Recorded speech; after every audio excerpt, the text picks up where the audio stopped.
All right, Christa, thank you so much for hopping on the podcast. I'm super excited to have you here. I am thrilled to be with you as well. Yeah, I am super excited to connect and to be able to just chat all about life after COVID. So I'm excited to have you here. But on a former non-COVID sort of life, tell us a little bit about you. Yeah, I am a project manager in the engineering and construction industry. And I also have a side business slash ministry where I help Christian communicators and women who lead ministries and businesses create strategic plans so that they can move their big ideas and dreams and goals forward. So I do coaching and masterminds and all those kind of things. I live in Louisiana, my husband in our delightfully empty nest, which my children are very offended when I say that. And both of our adult children live nearby. So we still see them frequently, which is one of the reasons that it's delightful. That's So that's awesome. a little about me. Yes. Yeah. And I know so many people have said that when your kids are old and grown, like right at the stage that I'm at, you're always like, you would just hope for that quiet house at one point or another. But I've heard that some days when it's either old and grown that you kind of miss some of that too. Yeah. Yeah, some days I do. Some days I miss it, although I'm definitely the introvert, kind of enjoy my alone time. So, and having my kids close by and my grandson close by, I see them a lot. So we get plenty of noise in the house for sure. It's kind of nice when they're gone for a little bit, but Yeah. well, I'm excited to jump in and talk with you a little bit today. I know that the world has been crazy in the last couple of months, and everybody has had so many different circumstances and so many changes and so many variations of what life has looked like. And I know that there's been a lot of people that have embraced a lot of the slowing down and have implemented some different practices and different things and kind of been able to see some of this as an opportunity, like the gifts that they've been given during this time. So what are some of the changes that you have been hearing from other people and moms that those blessings that they're finding in this season of crazy sauce? Yeah, so like I said, I still work full time, and so since for the last 7 or 8 weeks, I've been working from my home office, doing my regular 9 to 5 job. So just to break up my day, I started about 7 weeks ago on my Instagram stories, inviting a friend every day and just having a lunch break, a quick 15-minute lunch break interview. So I've now talked to almost 35 different women over the last 7 weeks, and just talked about what is your quarantine life look like, what's helping, what's not, and what do you want to carry forward with you into whatever new normal looks like, right? Mm-hmm. So and what I hear the most often is that people definitely want to carry forward some of the less busy schedule for sure. They realize how nice it is not to be running to lessons or even to church or to kids events or family events or going to the movies or just being out of the house almost every night of the week for something or other. And so I think people really, really want to embrace that slowing down time. Mm-hmm. um, I think the other thing people really want to embrace is the connection, because we've had to work hard to stay connected, and have heard from people that because we're all going through this collective experience and we're all having all the feelings, right? The one minute you're happy because you just got a big project done around the house, and the next minute you're tired and frustrated, and that you're all feeling all the feelings all day long. And because everybody's feeling that, people are sharing their feelings more frequently and more openly, and it's causing deeper connections in their Mm-hmm. relationships. So I think people definitely want to carry forward the extra connection. And then I think maybe a third thing that people really want to carry forward is just sort of a little bit of the self-care, which self-care can get a bad rap sometimes, so where it's just really laziness. But I think people have learned how important it is to maintain our mental health, to have Yeah. those outlets where you can deal with the stresses of the day, whatever that outlet is for you. I'm pretty much a go-getting type of person. So for me, rest is being able to work on my side business that I love. So working on a new product for that, or a blog post, or writing, that's rest for me. And that may not look like rest for someone else. That may look like work for you, right? But Mhm. finding whatever rest looks like for you and embracing that and being able to make time for that. I think that's another thing that people really want to carry forward. Yeah. Well, and I just wanted to highlight, like, I'm really glad that you brought that up because I think sometimes people look at rest as just laying on the couch and Right. reading a book or not doing anything, but that really it's more about what's restorative and what makes you feel replenished and rejuvenated. And so that may look like actually doing something. Maybe Mhm. it's gardening or, going for a run or whatever, but that those all can be restful states. It's more just that restoration. So I think that Yeah. I, Yeah. I'm glad you brought that up. But going off those other ones, I think those themes that you've brought up are totally true. Those are some of the same things I've been hearing from so many moms that they have wanted to kind of embrace a little bit less of the busy and processing all these emotions. Like, I definitely have had moments where I'm grieving some of the things we've lost at the same time as feeling so blessed and so thankful for some of the extra time. And then, at the same time feeling like rested and restored, that we don't have to go anywhere and don't have to do anything. And then at the same time feeling stressed out because my kids are everywhere all the time. So I think it has been definitely a roller coaster of emotion, up and down for sure. Yeah. But as we start looking, so many different places are starting to reintegrate. They're starting to open things back up. And like you already mentioned at the beginning, that we don't know what the new normal is going to be. And that this expectation that we can just go back to the way things was before probably is unrealistic in a lot of ways. And hopefully that's not even what we're expecting, because we've grown and we've changed and we've taken all of these things that we've gained over this season and we've learned from them and going forward. So what do you think that we can do to help prevent from just like rushing back into whatever this new normal looks like? Well, I think you need to number one, you need to start now thinking about it, because here's what's going to happen. Everything's not going to open up at once. Different things are going to open up at different times. So maybe this week it's I guess all the schools are pretty much over, but maybe this week it's your gymnastics lessons. And then next week it's Wednesday night at church is open again. And then a couple of weeks later, we're going to add summer soccer or whatever the things are, right? Or then the next week, it's your ladies' Bible study that's opening, or your mom group that's opening. And so it'll be sort of like the frog in the boiling water, right? If we're not careful and intentional, that busyness will just creep back up on us, because it'll just be one thing at a time. It's not, I Yeah. mean, I think if everything opened at once and all of a sudden next week we went back to the same schedule we had 2 months ago, 3 months ago, I think then it would be a big shock to our system and we would say, oh no, that's definitely not what I want.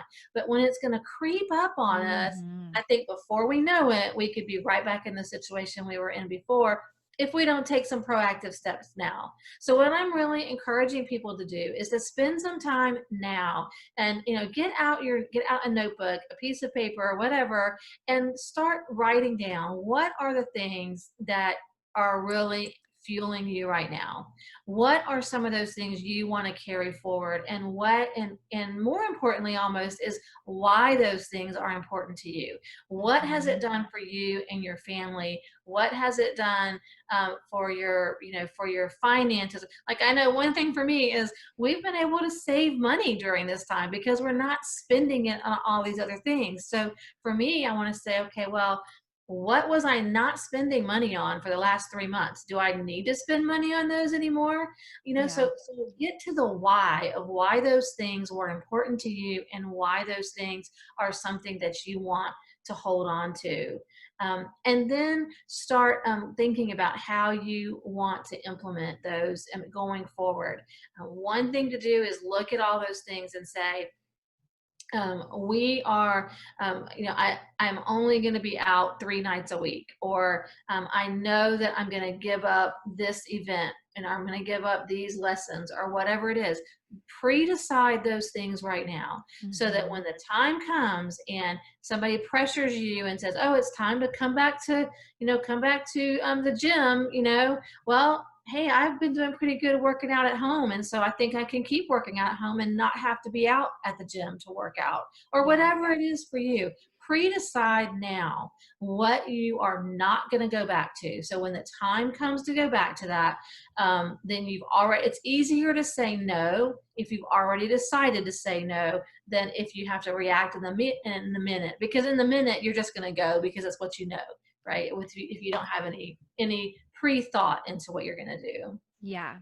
Yeah. And I think for me, I think those are really helpful. And I think that for us, I've noticed that there's been things that we were just doing because they were part of the routine, and that we were Mhm. just doing them, and for me, one of those things has been Boy Scouts, that I feel like my son we never really loved it, but we were doing it because we were in it and we were committed. And so now that we've had this break and this gap in doing it, it has almost made it easier to be like, well, we're just not going to go back, Right. and Yeah. having that like having that intentionality up front and ahead of time, I think is huge, because I think you're so right. It's just going to start to creep in and come back in. And next thing you know, you're going to be back to busy and on and on and on, unless you are aware and looking and really being intentional about what those things are that you've loved, and what things have you truly missed 100%, and which things have you done okay without.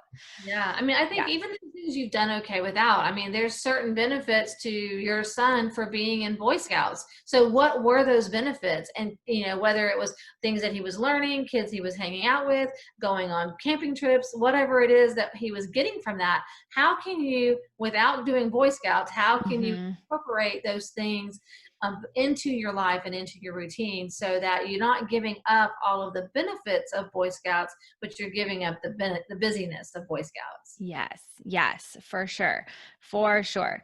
So, what do you think we should kind of expect as we go forward? Because I mean, I know, like, who knows, right? Like, at one point in this whole experience, it was like day to day. We had no clue what it was going to look like. And even right now, as different states are opening up and different countries are different opening up and things are shifting and changing, it's like day to day, week to week. We have no idea what it's going to look like. But over the next few months, what do you anticipate that we can kind of expect, and how should we approach that as moms and just people in general? I think we are going to see amazing creative things come out of this time, right? So Mhm. we are going to see podcasts, we're going to see writing, we're going to see businesses, we're going to see ministries, we're going to see new hobbies and new habits. And so I think one thing we want to do is embrace those things, not just for ourselves, but for our friends and other people that we see that are doing really brave and courageous things coming out of this time.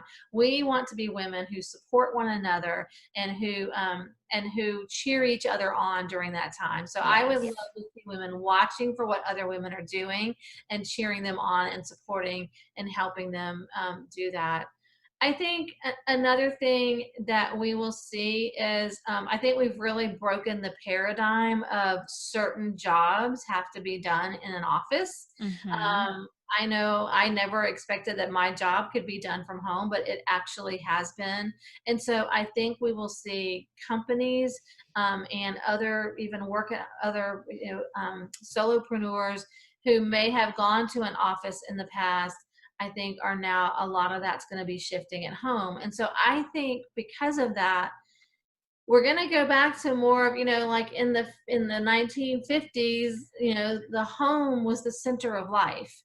And then somehow over the last 50 or 60 years, it's gotten to where the home was the last place you were. It was the home got your leftovers. And so I Mhm. think what we're going to see is that home is going to become more of the center of life, because more people will continue to work from home full-time or part-time. They're going to have more businesses and creative endeavors and hobbies that come out of the home. There's going to be things we thought we had to go do, like going to the gym or going, other things that we thought we had to go out to do. we're going to do from the home. So I'm excited to see what that leads to as the home becomes again the center of our family life rather than the home getting our leftovers. Yeah.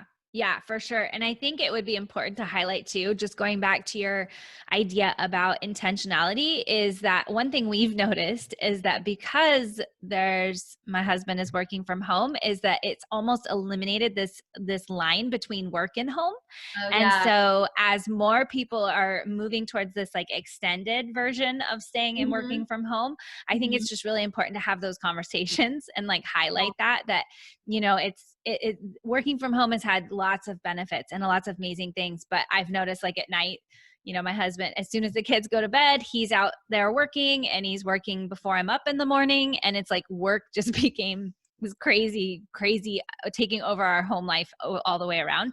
It's Yeah. given a lot of flexibility that if I have a call or if I have something, he can jump in and take them. But I think it's just really important to set those expectations up front of what that's going to look like, so that there is that, I think, that separation still, Yeah, you need some boundaries. You need some, you need Mhm. I think that's actually a good point that we will struggle with work-life balance more in the future because work and life happen in the same place. So Yeah. when work and life happen in two different places, you kind of get a measure of how separated they are. But when they're happening all in the same place in your home, now you need to figure out how do you put some balance and some structure and some boundaries around that. That's a really, really good point. Yeah.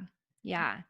Okay, so if there was one thing that you wanted to share with moms as they're beginning to reintegrate or adjusting to whatever this new normal is going to look like, what do you think that would be? I would say be brave. It's going to be hard to say no to some of those things. Your friends or may not say no. You and your friends may choose different things to say no to. And so Yeah. there's going to be pressure, even though you're all trying to slow down, you're going to try to slow down in different ways. And so I would just encourage the moms to remember the value that they have placed over the last few weeks of the home and how can they translate that in the going forward. I would just again I would love to see the home being the center of your life, and your kids knowing that that's the place they feel safe, that's the place we feel secure. When the world was scary, home was safe, and we want Mm. to make sure that we are keeping that atmosphere for our children, for our families as we go forward. Yeah. Yeah. And I think that was at the very beginning something I told my husband. I was like, no matter what goes on out in the world, I want my kids to be able to look back on this like 20 years from now and think that this was the greatest thing ever when, Right. everybody else is freaking out, but that my kids had this mentality of like, it's summertime, we're all at home, it's all great, it's all wonderful. And I know we're getting towards this place where they're getting anxious and antsy Mm, and they want to get out. But I think overall, I've tried really hard to cultivate that. And I think that that's super important because I do want them to have that sense of home is somewhere that they can trust and that's safe yeah. and comfortable, and that this is where we all belong together, Yeah. whether or not we're out adventuring and having fun or at the beach or whatever we're doing, that they can always come home. So You guys are my heroes. Moms who have had children at home. I think you are part of the heroes of this pandemic because I was just thinking today, what if my kids had been home during this time, especially like when my kids were teenagers. What if I had two teenagers in this house with me all the time? And I probably would have lost my mind. So I am amazed at all of you who still have your senses. You can still, talk a complete sentence, and you're still thriving and you're making it a time that your kids will remember as a time when we grew as a family and at where we were just centered here at home and because yeah. we were safe. Yeah. I can't say it's all been sunshine and roses, but but I'm but sure. I'm hoping we're coming out on top. Yeah, it sounds like you guys are, and so that's a great thing. Yeah. So as we get close to the end and we kind of wrap it up, what is there any last thing that you feel like you want to share? No, I would just love to just again encourage you to embrace what you've done as a mom during this time and be happy with where you are. I have some resources on my website that I'm going to make available for you. I have a printable that you can download and work through some of these questions to create your reentry plan. So you Mm-hmm. guide you to do that. You can find that at doanewthing.com/risingmom, and you can yeah, you can find it there, and I'll have that up here today, probably tomorrow, so that you guys Perfect. can, yeah. Cool. Thank you so much. It's been so wonderful to have you. If people want to connect with you other than going there, where can they find you? Either Instagram, on the interwebs, wherever. I'm on Instagram and Facebook at Do a New Thing.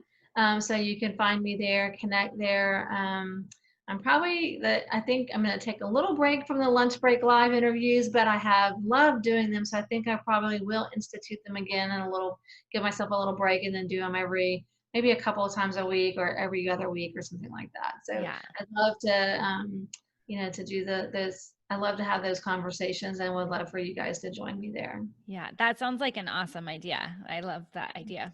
Yeah. Yeah. Cool. Well, thank you so much for hopping on, Christa.